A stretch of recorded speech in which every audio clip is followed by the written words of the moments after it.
Hello and welcome to this week's video. My name's Alex and I'm the founder of Pushing Back the Shadows.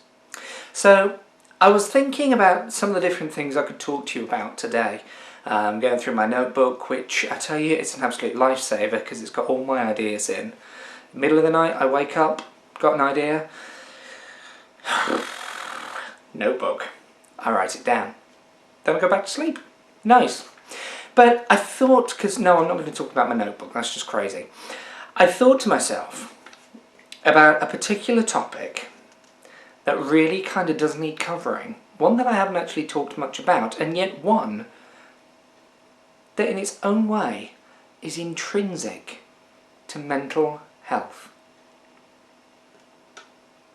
Forgiveness. That's right, forgiveness.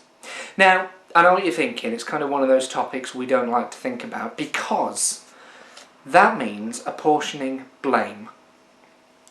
And a little bit of it involves blaming ourselves, doesn't it? Because to forgive somebody, somebody has to have done something to us, yeah? And that can be quite uncomfortable to think about, even quite uncomfortable to talk about. But it also means that we're having to kind of swallow our pride, let go of the grudge, and let them off the hook. Doesn't it? And it's something that doesn't come easily. I mean, okay, it depends on what the person's done.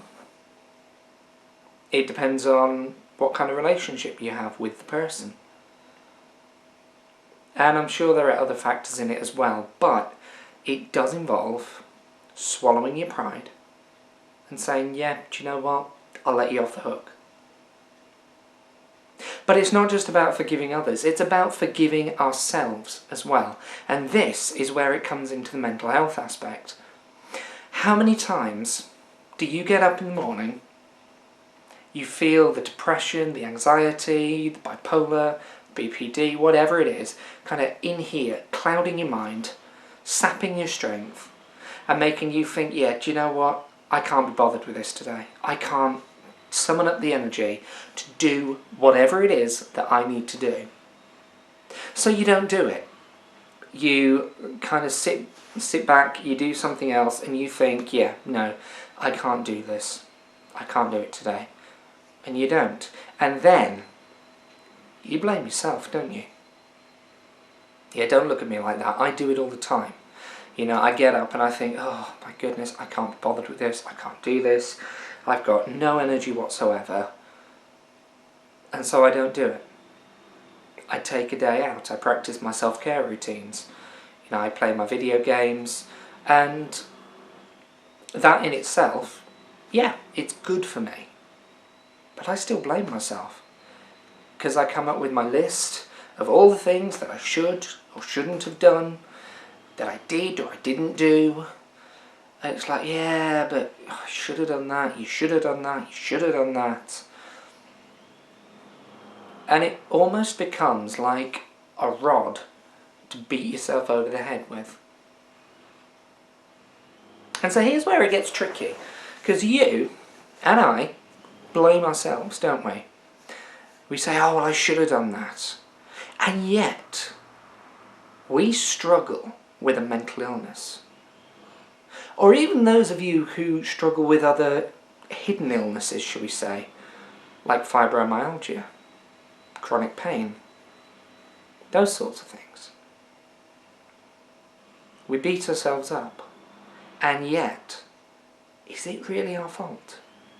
Are we really to blame? Yep, okay, I'll grant you, and I'm sorry if you can hear the building work.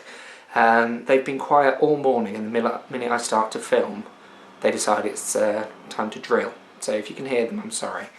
But we need to forgive ourselves, don't we? I mean, we do. Because it isn't really our fault. Yes, we make the choice to do something other than what we've got to do. But we're having to choose what we can put our limited energy into. Okay? I'll give you an example. I've been playing Metal Gear Solid 5, The Phantom Pain, recently, and one of the things you can do in that is as you get resources, and you start gaining traction in the world, because you're rebuilding your old faction, you can start building and kind of developing your own base. It's like an offshore place near the Seychelles. It's really cool, actually. But none of the development happens unless you give the orders. So you've got your various platforms. I mean, they being your other two buddies, the other two commanders, they establish the teams. So as you progress, you unlock the medical team, the intel team, support team, R&D, whatever. But they only get one platform. That's it. One platform each. It's up to you to start expanding that. But you have to look, and you have to decide where your resources are going to go. Yeah, you'll get more resources, but you have to look and say, okay, do you know what? I need to develop this weapon, or this item, this tool, and for that I need a bigger R&D platform, because bigger platform means more staff, means ability to unlock whatever it is you're trying to go for. Alternatively, you're in the field looking at the different missions, and one of the things you can do, you can extract enemy soldiers or prisoners. That's two separate things, by the way. Enemy soldiers, you can extract them, take them as prisoners, convert them to your cause, or you can extract prisoners that have been captured in the field. So you got that, you can extract them. And for that you need the support team, because the support team takes care of that. Okay, so I need a bigger platform, another platform to improve my support team.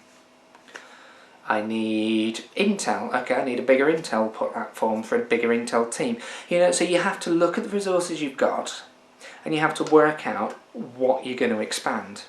Choose which platforms to expand at which time.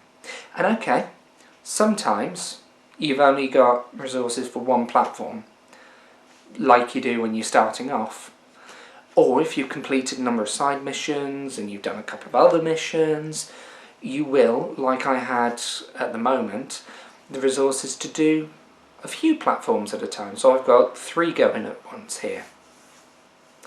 And that's the point I'm trying to make. Sometimes you have the resources in yourself, the energy resources, to do as many platforms as you want.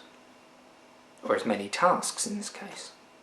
But sometimes you only have the energy to do one task. So you look at what you can do at that point, what you need at that point, and that's where you put your energy. In short, you, and yeah, I'm looking at you, are doing the best you can with the resources that you've got. You're making the decisions that you feel are best, and you're running with them. You are doing a great job with what you've got. So take it a little easier on yourself. If you can't do something, be a bit more forgiving. It's much easier said than done. But we all deserve our self-care days.